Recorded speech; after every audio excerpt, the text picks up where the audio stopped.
নির্বাচন আমার কথা রয়েছে, এই নির্বাচনকে জেল পূর্ণ মূল্যে অনুষ্ঠিত করতে হবে বন্ধুরা। পাশাপাশি আমাদেরকে গুপ্ত রাজনীতি এবং গুপ্ত হামলার ক্ষেত্রে সচেতন হতে হবে, সতর্ক থাকতে হবে। এই শরীফ ওসমান হাদির উপরে হামলার আসামিদেরকে গ্রেপ্তারের দাবি জানিয়ে এখন বক্তব্য নিয়ে আসছেন বাংলাদেশ গ্রেপ্তার যুবদল কেন্দ্রীয় নির্বাহী কমিটির সংগ্রামী সভাপতি সাবেক সাধারণ সম্পাদক যুব আন্দোলনের পুরোদা জনাব আব্দুল মোনায়েম মুন্না। জনাব আব্দুল মোনায়েম মুন্না।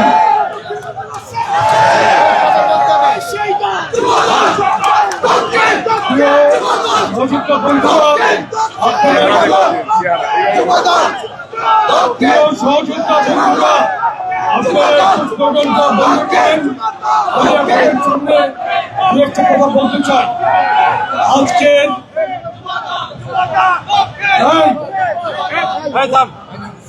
বাংলাদেশে যখন নির্বাচনী ট্রেন চলতে শুরু করলো, ঠিক তখনই হঠাৎ একটি বজ্রাঘাত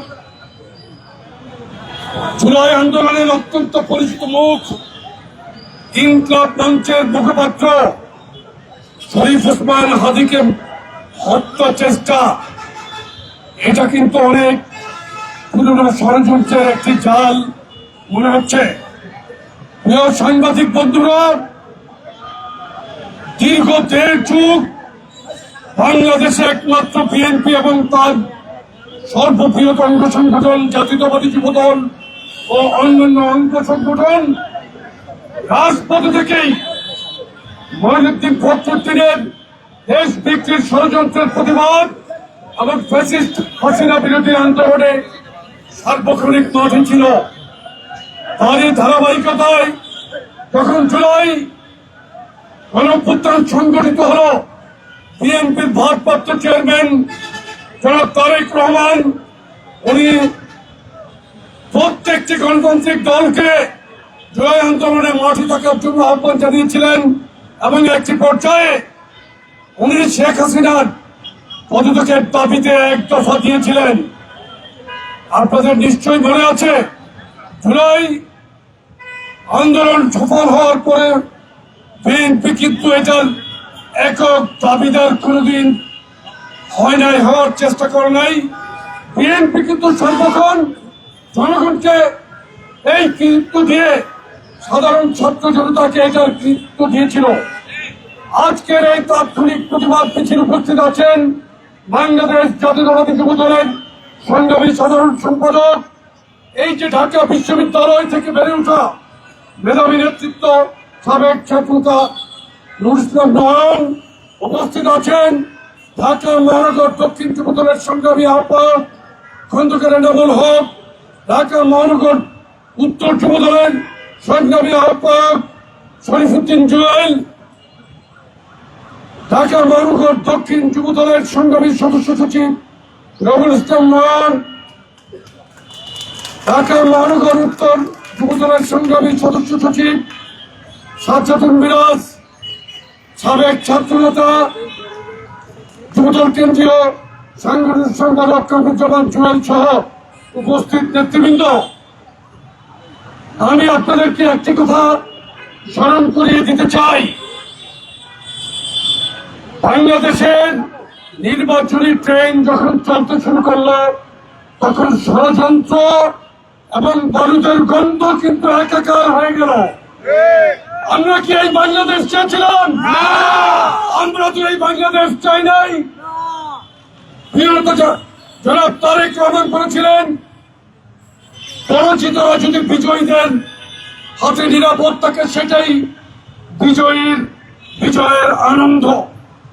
আমরা কিন্তু বাংলাদেশে এই অভ্যুত্থানের পর গণঅভ্যুত্থানের পর থেকে কিন্তু বাংলাদেশে আমরা এমন ভাবে রাজনীতি করছি, মানবিক রাজনীতি করছি, মানবতার রাজনীতি করছি। আমরা কিন্তু মাঠ ছাড়ি নাই।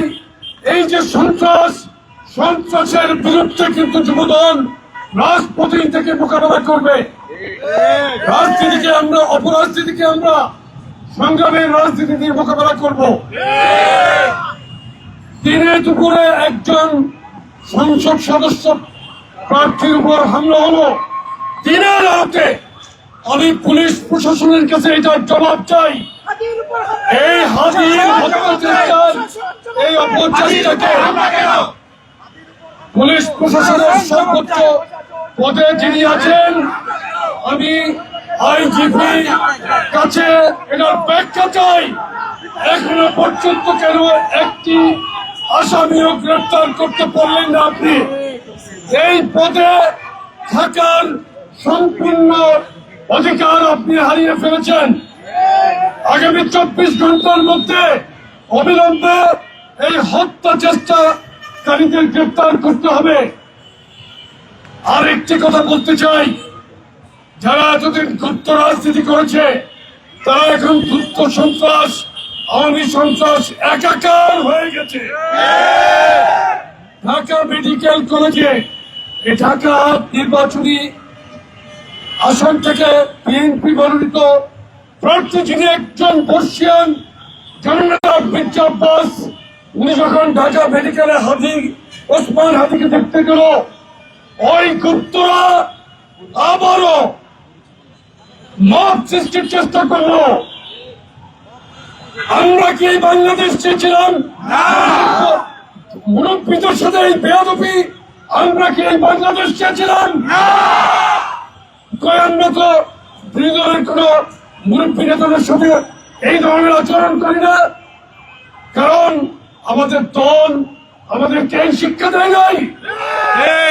আমাদের নেত্রী আজকে হাসপাতালে চিকিৎসাধীন, সারা বাংলাদেশের মানুষ ওনার জন্য দোয়া করছে, কারণ উনি একজন সহনশীল রাজনীতিবিদ ছিলেন। উনি গণতন্ত্রের জন্য লড়াই করেছেন। আজকে উনি হাসপাতালে চিকিৎসাধীন। আমরা বাংলাদেশের মানুষকে ধন্যবাদ দিয়েছি, কৃতজ্ঞতা জানিয়েছি। মহান আল্লাহর কাছে আমরা শুকরিয়া আদায় করেছি। প্রতিনিয়ত আমরা দেশ নেত্রীর সুস্থতার জন্য দোয়া করছি। ঠিক এই মুহূর্তে আরেকজন সহযোদ্ধা, যিনি রাজপথে একজন উচ্চকিত একজন ছাত্র বিপ্লবী, আমার সেই বিপ্লবী ভাইয়ের রক্ত জমল। এখন পর্যন্ত পুলিশ এবং এই পুলিশ প্রশাসন একজন সন্ত্রাসীকেও ধরতে পারল না।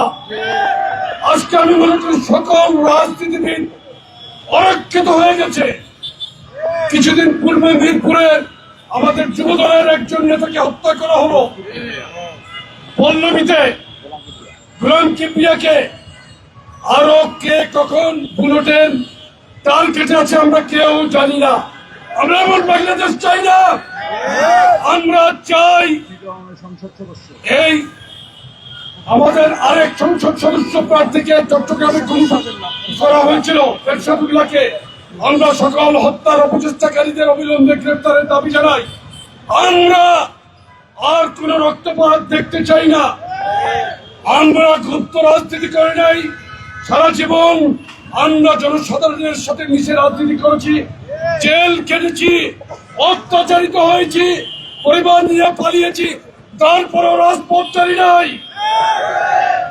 আমরা রাজপথ থেকে বেড়ে ওঠা শহীদ রাষ্ট্রপতি জিয়াউর রহমানের আদর্শের সৈনিক, যিনি বাংলাদেশকে ভালোবাসে, নিজের পরিবারকে বিপদে রেখেও স্বাধীনতার যুদ্ধের ঘোষণা দিয়েছিলেন, রণাঙ্গনে তাকে যুদ্ধ করেছিলেন।